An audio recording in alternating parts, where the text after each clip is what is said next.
Welcome, kindergarten. So we have our pumpkin project, and last time we drew our pumpkin, we added a stem, we added a horizon line, which separates the wall from the table or the ground from the sky. Okay? And then we finished it by outlining all of our lines with black marker. Okay, so hopefully you have all that done. If you don't, please take this time and outline everything with black marker. We're going to need black marker today, and you can use a permanent marker if you have one. I always put an extra sheet of paper underneath, or a washable marker, which you don't have to worry about that. The only thing with washable marker is sometimes it smears, but this is something that everyone has, and it's nice and safe, and it washes off of tables and hands and clothing. If you are using a permanent marker, please make sure that your mom, dad, grandma, any adult that is in the house knows that you're using it, and make sure that it only goes on your paper, not on anything else. All right, just a reminder. But I will be using the Sharpie just because it's a little darker and easier for everyone to see. Okay, so I also have a Post-it note or any type of paper next to you with the word pumpkin spelt out. All right, we are going to be writing today, and writing is hard for kindergartners, for 4K students, even for first graders. And so in art, we really like to focus on using writing in our artwork. And so you might be really good at spelling your name, but new words like pumpkin might have letters you've never or you don't write as often. So this is going to be something that's going to be a little bit challenging. And having this here is a nice reminder of how to spell it. So if you don't have that, just ask an adult in your house right now to make something with that on there for you. Okay. We are going to be focusing just on our 5 sections of our pumpkin today. We're not going to worry about the stem. We're not going to worry about the background, and we're not going to worry about the table. We are only worried about the pumpkin itself. Right? So what we're going to do is we're going to write pumpkin as many times as we can to fill up our pumpkin. So pumpkin inside a pumpkin. What I like to do first is I might write pumpkin right in the middle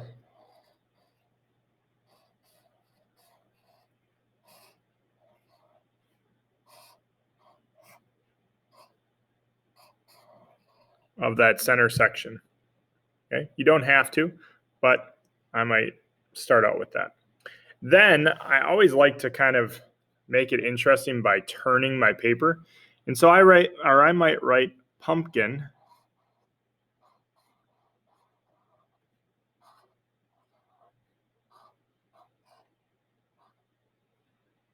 I might write a small n. And so that filled that area. And then I might turn it like this again, or maybe I'm going to turn it upside down. That'll be fun. And I'll write pumpkin upside down. Now, what happens if I'm writing it and I get close to a letter and I run out of room? Well, then I just go down below it. Maybe I'll write the P, P-U-M-P-K. And then I could write a big I and a big N, pumpkin. I can turn it this way, and I can write the P like that.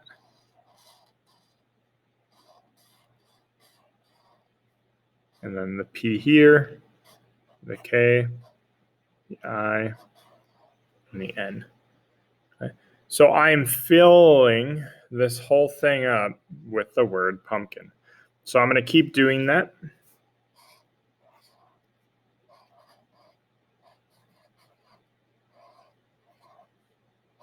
And the whole goal here is to keep it inside. So we don't want to go outside of the pumpkin. We don't want to write off the edge.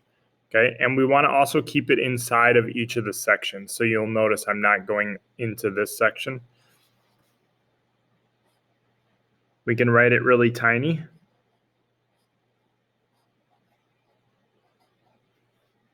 We can write it really big.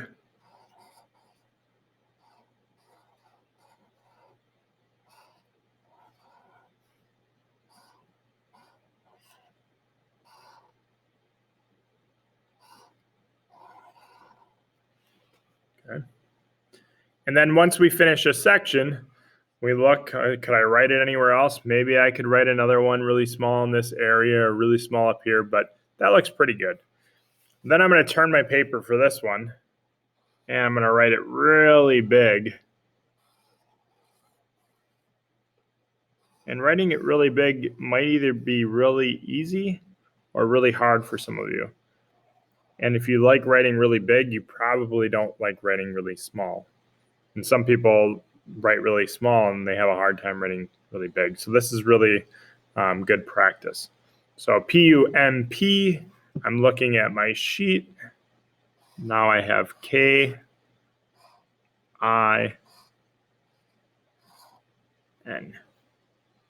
Okay.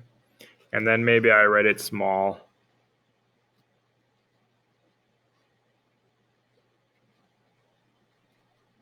Right there. Got to keep checking to make sure I'm on the screen. Okay. And you could write it normal size.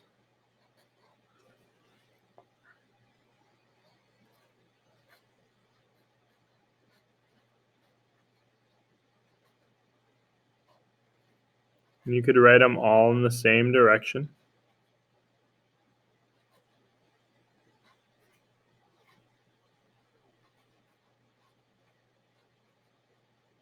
And if you spell the word wrong, just keep going. It's all right.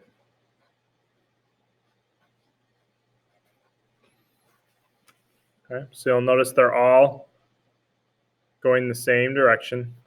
And then I'm going to stop all of that and write one going the opposite direction. Like that. I'm going to do 2 more sections. And this is all we are doing this week so that everyone has really good practice writing and you don't feel rushed.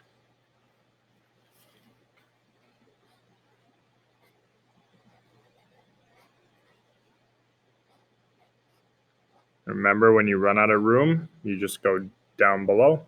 So you can see I went pumpkin.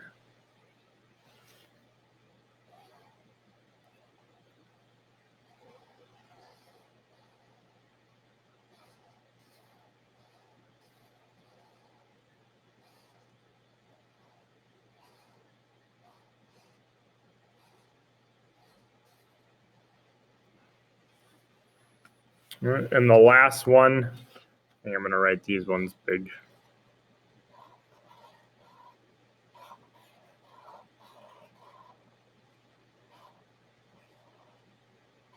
By the end of this, you're going to be really good at spelling pumpkin.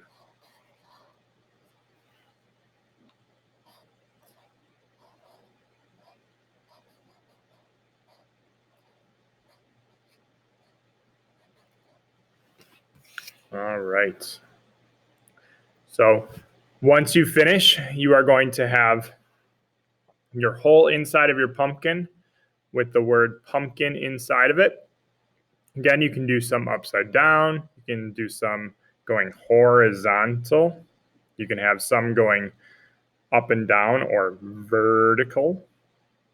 Okay. What we don't want to have is anything in the stem, the background, or on the table. All right. So please keep this in a safe spot, and we'll talk next class about what we're going to be doing with the background. Okay. So hopefully this goes well. Again, I always like to have this right here so that I can look at it and help me spell the word that we're going to be doing, which is pumpkin. All right. Good luck.